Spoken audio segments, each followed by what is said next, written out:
Well, my friends, Pete Hegseth had a Senate confirmation hearing this morning, and let me just say, that was the biggest waste of time and money I've seen since Kamala Harris tried to run for president. That was nothing but political theater. That confirmation hearing was like nails on a chalkboard. Pete Hegseth must have the patience of Job to sit there and be screeched at by menopausal women, and I'm being generous when I say menopausal is tough. If I wanted to hear a bunch of liberal women scream for 3 hours, I would go sit in the audience at Magic Mike in Las Vegas. I couldn't take this. I don't know how Pete Hegseth didn't get angry. He didn't yell. He didn't scream back at them. He sat there and took it like a gentleman.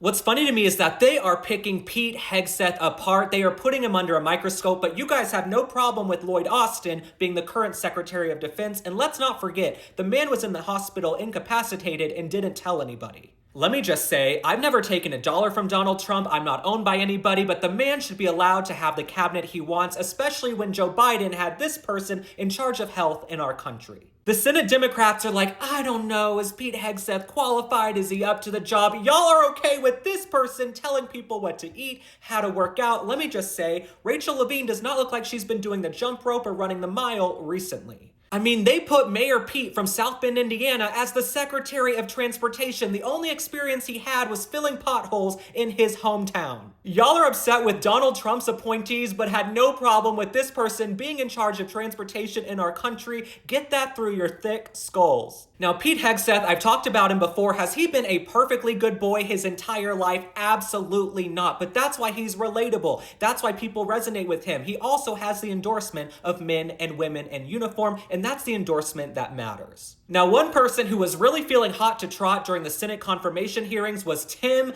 Kaine. You might remember him as Hillary Clinton's running mate from 2016. He's sort of like Tim Walz, who was Kamala's running mate. We really don't remember either of them. Now, Tim Kaine, who looks like he might be on some list somewhere, he looks like he might have to alert the neighbors when he moves to a new town. He was grilling Pete Hegseth on his personal indiscretions. Tim Kaine was also doing all of these hypotheticals. He was like, Pete Hegseth, let's say you were accused of X, and then that turned into Y, but so-and-so might have done this, which could have led to this. Sir, are we playing charades? I'm tired of guessing. Ask him his questions and move on. Also, let's be honest, Thing 1 and Thing 2 here, Tim Kaine and Doug Emhoff, they campaigned together over the last year, and Doug Emhoff, he was accused of open-face slapping his ex-girlfriend. Looking at this picture now, Tim Kaine and Doug Emhoff look like that older gay couple who moves to Palm Springs and has to remind you every 5 minutes how fabulous the view is. Now, what I also found incredibly hypocritical about Tim Kaine's questioning of Pete Hegseth is that he had no problem campaigning with Bill Clinton back in 2016, and this is a man who took how many trips to Epstein's Island? Tim Kaine's like, Pete Hegseth, did you maybe sleep with a woman 10 years ago at this event and did this happen? Sir,